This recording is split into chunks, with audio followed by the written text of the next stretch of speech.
በስመ አብ ወወልድ ወመንፈስ ቅዱስ አሐዱ አምላክ። አመ ተሰውእ ለየካቲት በዛቲ ዕለት አይረፈ አብ ቅዱስ አብይ አባ በርሱማ ሶርያዊ አበ መነኮሳት ዘብሔረ ሶርያ። አንድ አምላክ በሆነ በአብ በወልድ በመንፈስ ቅዱስ ስም የካቲት 9 በዚች ቀን የከበረ በሶርያ አገር ላሉ መነኮሳት አባት የሆነ ታላቁ አባ በርሱማ አረፈ። የዚህም ቅዱስ ወላጆቹ ሳሚሳት ከሚባል አገር ሰዎች ውስጥ ናቸው። አንድ በዋሻ ውስጥ የሚኖር ሰው በእርሱ ላይ ትንቢትን ተናገረ። ከመወለዱ አስቀድሞ ለአባቱ እንዲህ አለው፣ የትሩፋቱ ዜና በሶርያ አገር ሁሉ የሚሰማ ጣዕም ያለው ፍሬ ከአንተ ይወጣል። ከእርሱ የሚሆነውንም አስረዳው። ተወልዶም አድጎ እግዚአብሔርን ወደ ማወቅ በደረሰ ጊዜ ከወላጆቹ ሸሽቶ ወደ ኤፍራጥስ ወንዝ ደርሶ በዚያ ስሙ አብርሃም ከሚባል ሰው ዘንድ ተቀመጠ። እርሱም ወላጆቹን ስለፈራ ከዚያ ገዳም ሰደደውና ሄዶ በዓለት ውስጥ ኖረ። በዚያም ታላቅ ተጋድሎን ተጋደለ። ወሬውም በሶርያ አገሮች ሁሉ በተሰማ ጊዜ ብዙዎች ደቀ መዛሙርት ወደ እርሱ ተሰበሰቡ። የዚያ ቦታ ውሃ ግን እጅግ መራራ ነበር። በላዩ በጸለየ ጊዜ ተለውጦ ጣፋጭ ሆነ። እግዚአብሔርም በእጆቹ ድንቆች ታምራቶችን አደረገ። ከእርሳቸውም በአንዲት ጊዜ ከደቀ መዛሙርቱ ጋር ከበዓቱ ርቆ ሳለ የፀሐይ መግቢያ ሰዓት ተቃረበ። የክብር ባለቤት ጌታችን ኢየሱስ ክርስቶስን ለመነው።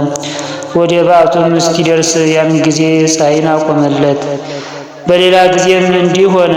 ረአም የሚባል አገር ነበረች። ሰዎቿም ከሃዲዎች ናቸው። በላያቸውም ዝናብ ተከለከለ።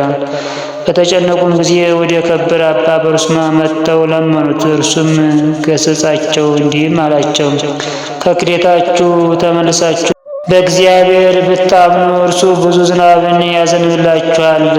እነርሱም እናምንበታለን አሉት። በዚያን ጊዜ ጌታችንን ለመነውና ብዙ ዝናብ ዘነበላቸው። የአገር ሰዎችም ሁሉ በጌታችን አመኑ። እንዲሁም ሰዎቿ ከሃዲያን የሆኑ ሌላ አገር ነበረች። እነርሱንም ገስጾ መክሮ አስተምሮ እግዚአብሔርን ወደ ማወቅ መለሳቸው።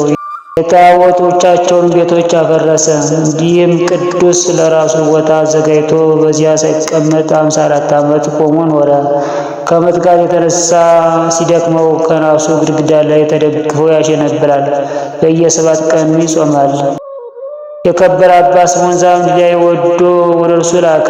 የትሩፋቱንና የቅድስናውን ዜና ከብዙዎች ሰዎች ሰምቶ ነበርና። እርሱም ወደ አባ ስምዖን መጥቶ እርስ በርሳቸው በረከትን ተቀባበሉ። ከዚህም በኋላ ወደ ገዳሙ ተመለሰ። በሶርያ አገርም አስተማረ። በፊታቸውም ታምራትን ባደረገ ጊዜ በትምህርቱ ብዙዎች አመኑ። ዳግመኛም ወደ ታናሹ ቴዎዶስዮስ ንጉሥ ሄዶ በቀናች ሃይማኖት አጸናው። ንጉሡም ብዙ ገንዘብ ሰጠው። እርሱ ምንም አልወሰደም። በአንጾኪያም አገር በኤጲስቆጶሳቱ ሁሉ ላይ ስልጣን እንዲኖረው ንጉሥ ጻፈለትና ሐቲም ቀለበቱን ሰጠው። በካዲው ንስጥሮስ ምክንያት 200 ኤጲስቆጶሳት በኤፌሶን ከተማ በተሰበሰቡ ጊዜ ከእሳቸው ጋር ይህ ቅዱስ አለ። ከእርሳቸውም ጋር ንስጥሮስን አወገዘው።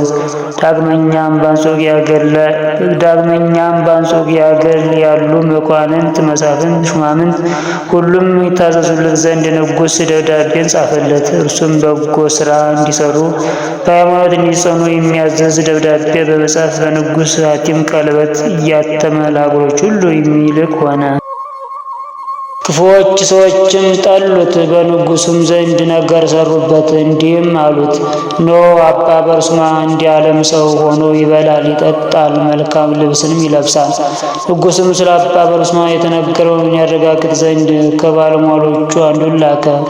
ንጉሡም ባለሟል ወደ አባ በርሱማ በደረሰ ጊዜ በእርሱ ላይ ከተነገረው ምንም ያገኘው የለም። ከዚህም በኋላ ወደ ንጉሥ ወሰደው። ንጉሡም ቀድሞ ከሚያውቀው ከመንፈሳዊ ሥራው ለውጥ ሆኖ ያገኘው ነገር የለም። ንጉሡም ታላቅ ክብርን አከበረው፣ ወደ ቦታውም መለሰው።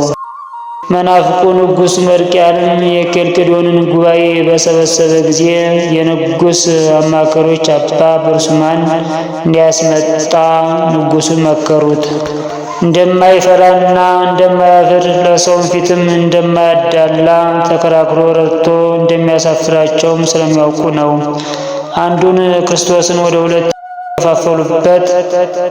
ይህ ጉባኤ በተፈጸመ ጊዜ የከበረ አባ በርሱማ ተጣላቸው፣ ነቀፋቸው፣ ቃላቸውን በመሻር አወገዛቸው። እነርሱም ወደ ንጉሥ ወንጅለው በጽሑፍ ከሰሱት። ንጉሡም ልኮ ወደ እርሱ አስቀረበው። ግን በላዩ ስላደረ መንፈስ ቅዱስ ጸጋ ሊቃወሙ አልቻለም። በሊቁ ቅዱስ ዲስቅሎስ ላይ ስላደረገችው ክፋት ንግሥቲቱን ረገማት። ከጥቂት ቀንም በቀር አልኖረችም፣ በክፉ አሟሟትም ሞተች። ከዚህም በኋላ መናፍቃን የሚቃወሙት ሆኑ። ምዕመናን እንዳይታዘዙለት ወደ አገሮች ሁሉ ጽፈው የሚልኩ ሆኑ። እነርሱ ግን አልተቀበሏቸውም፣ ለእርሱ መታዘዛቸውንም አልተውም። ዳግመኛም በጎዳና ሸምቀው ይገሉት ዘንድ 200 መናፍቃን ሰዎች ከመናፍቃን ኤጲስቆጶሳት ጋር ተስማምተው ወደ እርሳቸው እንዲመጣና በአንድነት ወደ ቤተ ክርስቲያን እንደሚሄዱ ሆነው ላኩበት። መጥቶም አብሮ በተጓዘ ጊዜ ድንጋዮችን አንስተው ጣሉበት። ድንጋዮቻቸውም ወደ ራሳቸው የሚመለሱ ሆኑ። በፍርሃትም ከእርሱ ሸሹ። እግዚአብሔርም ከዚህ ዓለም እስረኛነት ሊያወጣው በወደደ ጊዜ መልአኩን ወደ እርሱ ልኮ ከ4 ቀን በኋላ ከዓለም እንደሚፈልስ ነገረው። በዚያንም ጊዜ በዙሪያው ወዳሉ አገሮች ምዕመናንን ያጽናናቸው ዘንድ ረዱን ላከው። እርሱም ሲዞር የመጥምቁ ቅዱስ ዮሐንስ ራስ ወደሚኖርበት ቦታ ደረሰና የከበረች የቅዱስ ዮሐንስን ራስ እጅ ነሳት። ስለ ካዱ ስለ ንጉሥ መርቅያን በማልቀስ ለመነ። እንዲህም የሚልም ቃል ከመጥምቁ ዮሐንስ ራስ ወጣ። አባ በርሱማ ወደ እግዚአብሔር ስለከሰሰው ያ መርቅያን ሞቷልና አትፍራ። የከበረ አባ በርሱማ ረዱን ባረከውና በሰላም አረፈ። ከባቱም ደጃፍ ከምድር እስከ ሰማይ የሚደርስ የብርሃን ምሰሶ ተተክሎ ታየ። ምዕመናንም ሁሉ ከሩቅ አይተው ወደ እርሱ መጡ። አርፎም አገኙት። ከሥጋውም ተባረኩ፣ በላዩም አለቀሱ። ከእርሱም ስለመለየታቸው እጅግ አዘኑ። እንደሚገባም እየዘመሩና እያመሰገኑ ገንዘው በመቃብር አኖሩት። ለእግዚአብሔር ምስጋና ይሁን፣ እኛንም በጸሎቱ ይማረን፣ በረከቱም ከእኛ ጋር ትኑር ለዘላለሙ አሜን። በዚችም ዕለት የከበረ ሱራፌል ቅዱስ ጳውሎስ በሰማዕትነት ሞተ።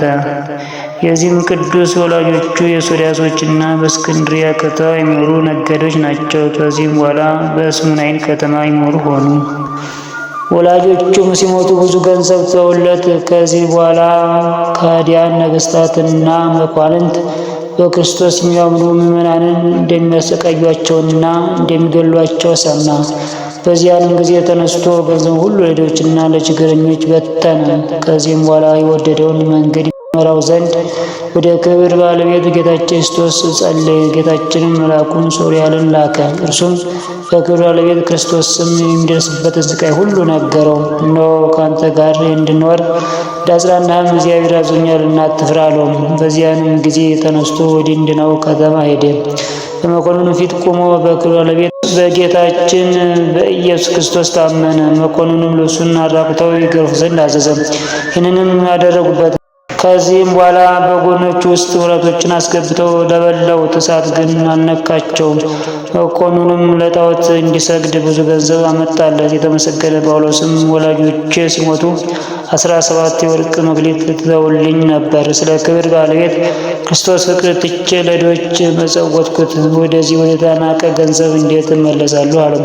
መኮንኑም ሰምቶ ብረቶችን በእሳት አግለው በአፉና በጆሮቹ እንዲጨምሯቸው አዘዘ።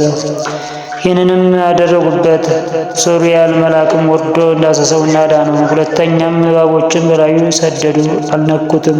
ምላሱንም ቆረጡ። ጌታችንም አዳነው። መኮንኑም ወደ እስክንድርያ ከተማ በሚሄድ ጊዜ ከእርሱ ጋር ወሰደው። የክብር ባለቤት ጌታችን ኢየሱስ ክርስቶስም በመርከብ ውስጥ ተገለጠለትና አጽናነው። የዚህም ቅዱስ ኤሲ የሚባል ወዳጅ አለው። እህቱ ቴክላም ጌታችንም ሥጋው ከሥጋቸው ነፍሱ ከነፍሳቸው ጋር እንደሚሆን ነገረው። ያን ጊዜ እኒህ ቅዱሳን በእስክንድርያ ከተማ በእስር ቤት ነበሩ። የከበረ ጳውሎስም ወደ እርሳቸው በደረሰ ጊዜ እርስ በርሳቸው ተሳሳሙ። በመገናኘታቸውም ነፍሳቸው ደስ ብሏት እግዚአብሔርን አመሰገኑ። መኮንኑም ወደ እንድናው ከተማ በሚመለስ ጊዜ የቅዱስ ጳውሎስን ራስ ቆረጠው፣ ሥጋውን ከጥልቅ ባሕር ወረወሩ። የሰማዕትነት አክሊልን በመንግሥተ ሰማያት ተቀበለ። ምዕመናንም ሥጋውን በስውር ወስደው ባማሩ ልብሶች ገነዙት፣ በእነርሱም ዘንድ አኖሩት። ከእርሱም ድንቆች ተአምራቶች ተገለጡ። ለእግዚአብሔር ምስጋና ይሁን፣ እኛንም በጸሎቱ ይማረን፣ በረከቱም ከእኛ ጋር ትኑር ለዘላለሙ አሜን።